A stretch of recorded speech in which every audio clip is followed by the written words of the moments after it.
Headlines नंतर एक breaking news पाहणार आहोत। पुणे मुंबई बेंगलोर हायवेवरील वारजेमध्ये अपघात झालाय। हैदराबाद बिर्याणी समोर 10 वाहनं एकमेकांवरती धडकली आहेत, तर 10 वाहनांचा हा विचित्र अपघात झालाय।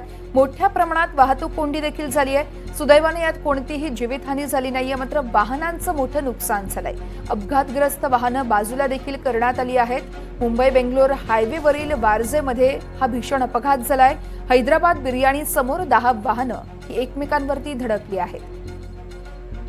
या संदर्भात अधिक माहिती देत आहेत आमच्या प्रतिनिधी रेवती हिंगवे आहेत आपल्यासोबत। रेवती, आपण पाहतोय भीषण असा अपघात आहे, जीवितहानी झाली नाहीये, मात्र सध्या वाहतूक कोंडी देखील झाल्याचं कळतंय। सध्याचे अपडेट्स द्याल?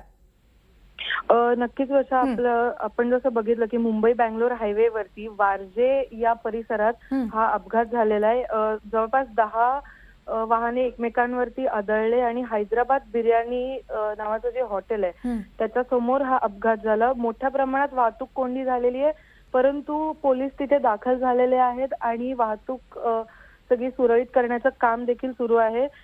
सुदैवाने कुठलीही जीवितहानी नाहीये, परंतु वाहनांचं मोठं नुकसान झालेलं आहे। जे अपघातग्रस्त वाहने आहेत ते सुद्धा बाजूला करण्यात आलेलं आहे। पुढील सगळं वाहनांची वाहतूक कोंडी सुरळीत करणं हे पोलिसांकडून देखील चालू आहे। वर्षा, निश्चितच रेवती, खूप खूप धन्यवाद आपण दिलेल्या सविस्तर माहितीसाठी।